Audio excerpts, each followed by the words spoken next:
Morning. How are you guys doing? Um, man, it just gets weirder teaching on the internet. Anyway, I hope you guys are doing good this morning. Um, I have an assignment for you today and a little video I want you to watch. But before I explain that, I want to just talk a little bit about um, a couple things that are coming across the news. So, first of all, I posted a couple of videos I made last night, turned my basement office in here into a little classroom. And I've set up like a projector and stuff, and I'm like actually um, going to teach on the wall. So, I'm working up a lesson for you guys on Monday. But I put up something last night about viruses and world history is getting ready to cover some global issues anyway, so that's on their agenda, but you are welcome to watch those videos about viruses.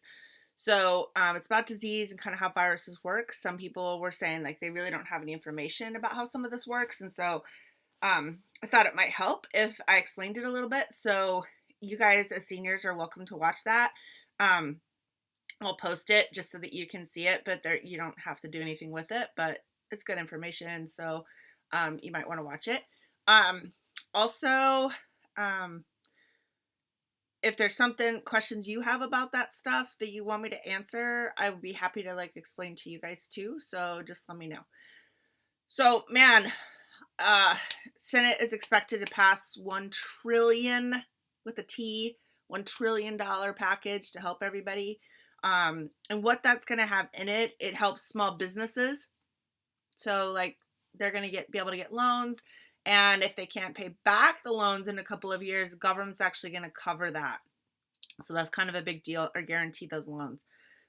They're trying to get money to the airlines. They're trying to get money into the pockets of average Americans. So they're talking about that, that $1,000 still. They're also trying to really decide if Trump needs to initiate the Defense Production Act. So you might have heard about this. So the Defense Production Act is basically where the president can decide that we need something made. So usually this is done in war, right? Where we're like, okay, we need to make more weapons or more planes or more ships, and they put this into effect. But it could be from medical supplies or testing. So he's actually opened up the test kit market to independent contractors. And so now companies are making more test kits for coronavirus because they've been initiated to basically have the opportunity to do that. But with the Production Act, what could happen is he could actually force a company to say, okay, you're not going to make whatever you were, I don't know, let's say, this is probably not realistic, but pencils, and now your company is going to start making face masks or it's going to make medical equipment because we need that stuff. There's a story coming out of Seattle that nurses were going to Michael's Crafts and cloth stores, fabric stores, and buying their own supplies and then starting an assembly line production to make stuff to cover themselves. That they didn't have any supplies. There's stories of people going and stealing all these supplies, and so they don't even have enough for surgeries. And so they actually are going to the craft store and making their own supplies. And I was watching an interview with Dr. Fauci, the head of the CDC, this morning, and he was saying like he has another meeting with the president this morning, and that that's something that they could definitely invoke, is that we need to start making these medical supplies. Especially they're just anticipating what it could be. I don't know if you heard, but of course, Governor Newsom shut down all of California now. And he's estimating that if we don't take this seriously, in California alone, it could be 25 million people infected. So, in the first video that I did yesterday, it's called The History of Viruses, The History of Disease. I would watch that at least because I show you a chart of the different viruses and different pandemics and how big they were, and it really helps to understand why we have to stay home. I just want you to understand, like, in the midst of all of this government stuff that's trying to be done, we have to do something, and it's actually more important. So you need to look at this as a quarantine of love.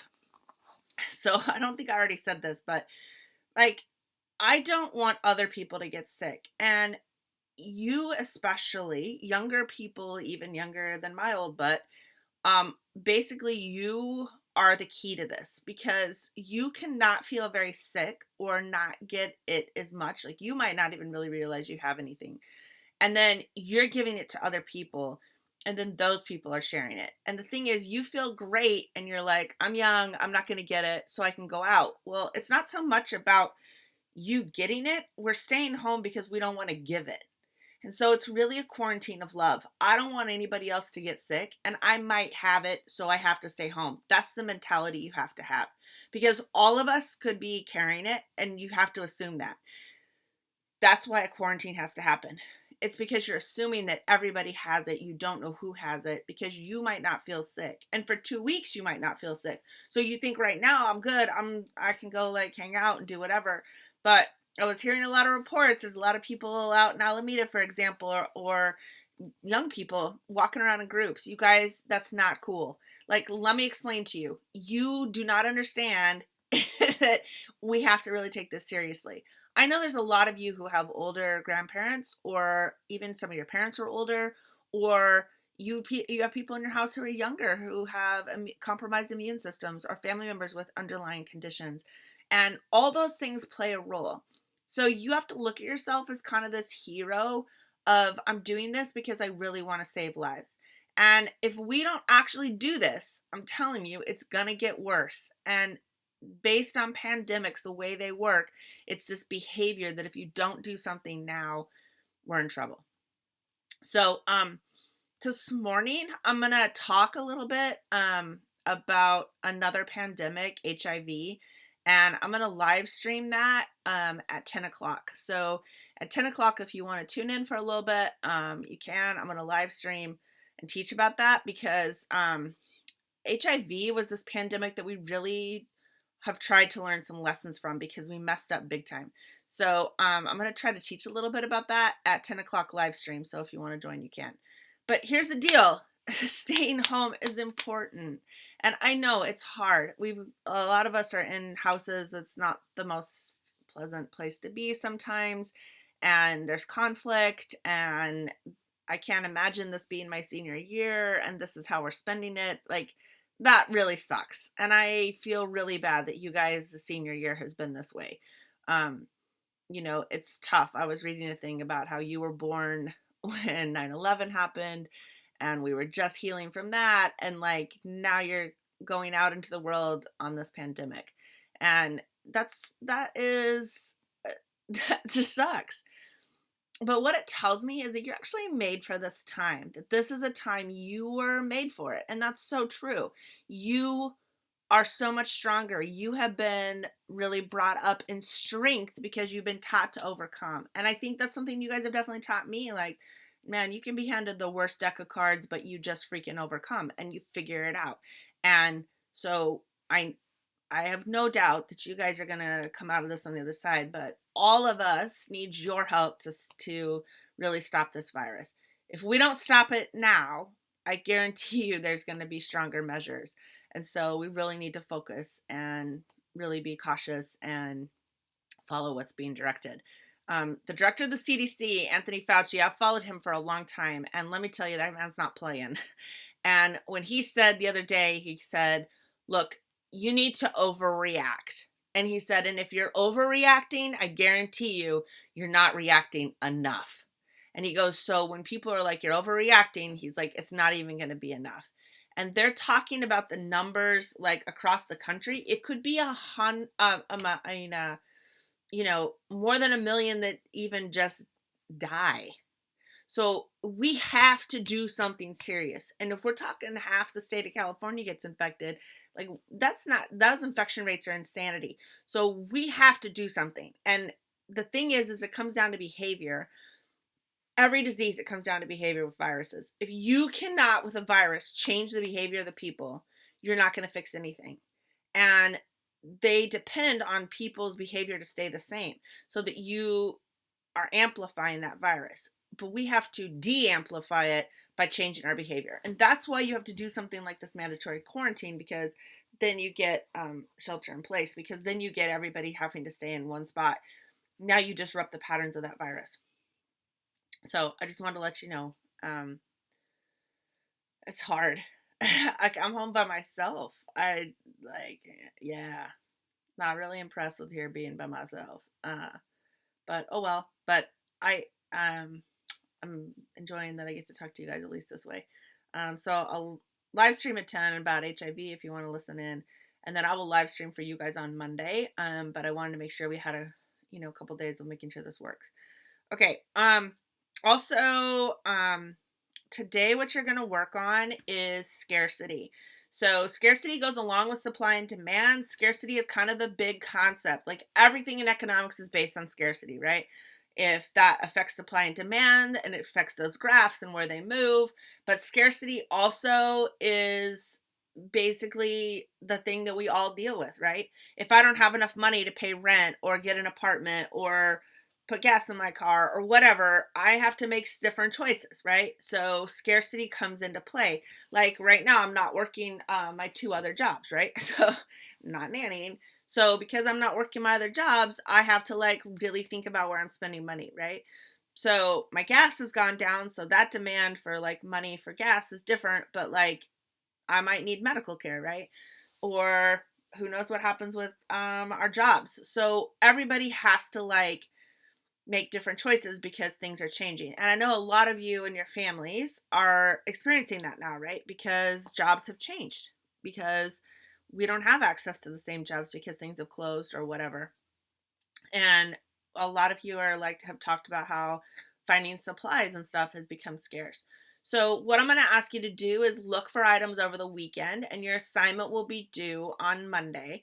So you'll have time over the weekend to think about it. Look for these products that are scarce, why you think that's happening, and what factor is actually determining that. So is it production? Is it government? Is it media? Is it demand and supply? Is it, does it have something to do with, like, obviously, um, an outside force, like a pandemic, right? So I want you to really think about what is causing scarcity for items, okay? Sometimes it's not necessarily that we don't have a supply of something. So right now they're saying that actually the food supply should be more because restaurants are actually not consuming as much of the food supply. So yeah, there's still restaurants that are doing takeout, but like they're not actually consuming on the level that they normally do. So there's actually plenty of food in the food supply. Now, getting it there, right, and the production of it to the shelves, and like production, I mean also like transportation, right? And we were talking about the pictures on the board right before we left, like production lines, how that transportation gets out, those are key things in like actually keeping supply up, right? So those things start to affect scarcity.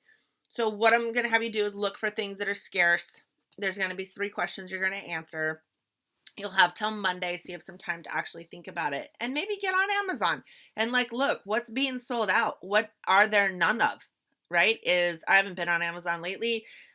Is hand sanitizer still out? What's delivery dates? Like, can you even get groceries delivered within a reasonable time, or is it still like a week out? Because I know my boyfriend was looking; it was still like a week out for some things to even get delivered. So those things are all still affected by what's going on. And then I'm giving you a little article on scarcity to read to help you with that. But also I'm going to put a video link that I'd like you to watch, and you're going to take notes on that video link. So you'll have an assignment with 3 questions to think about over the weekend and fill out. You're going to have a video link to watch and take notes on, okay? And the article that you have to read, which is just short, it's just informational, but it'll help you to think about scarcity a little bit more, okay? And then on Monday, I'll do a live stream with you guys to go over what's happening. But I need to check my meeting schedule on Monday because, oh my God, as teachers, we have, like, literally today, I have meetings from 12 o'clock until 3 with 5-minute breaks in between. Like, I have so many meetings today. It's ridiculous. It's crazy. So I'm going to check my meeting schedule and I'll let you know. So feel free to watch the stuff about disease and viruses if you want a little more information. And then look for your live stream on Monday.